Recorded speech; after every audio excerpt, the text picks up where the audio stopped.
ইসলামী তহবিল জামাত এই বরিশাল একটি ভাটির দেশ নামে খ্যাত, নদী নালা দ্বারা বিচ্ছিন্ন আমাদের এই বরিশাল জেলা। এখানে পদ্মা সেতুর মাধ্যমে আমরা রাজধানীর সাথে আমাদের যোগাযোগ উন্নয়ন হলেও এখনো বাবুগঞ্জ মিরগঞ্জের সেতু সময়ের দাবি। এই সেতুটি না হলে মুলাদ্বীপ, হিজলা, মেহেন্দিগঞ্জ তিনটি উপজেলার মানুষের এই সেতুটি হলে উপকার হয়।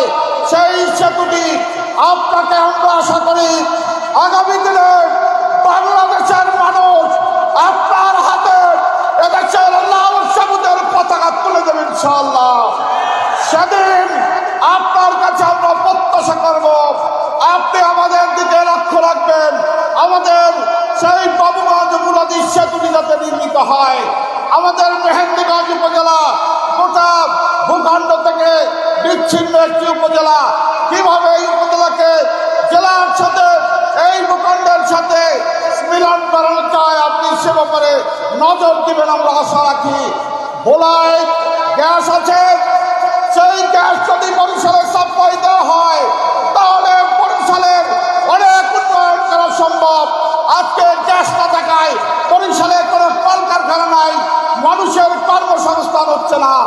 আগামীর বাংলাদেশের উপকার হিসেবে আপনি আমাদেরকে সেই দিকে নজর দেবেন আমরা প্রত্যাশা করি। সম্মানিত ভাইরা, এছাড়াও আমাদের শহরের উপর দিয়ে হাইওয়ে চলছে, প্রতিদিন মানুষ দুর্ঘটনা কবলিত হয়। এখানে একটি বাইপাস সড়ক দরকার। বিশ্ববিদ্যালয়ের সামনে এক সপ্তাহের ব্যবধানে তিনটি অ্যাক্সিডেন্টে তিনটি তাজা প্রাণ ঝরে গিয়েছে।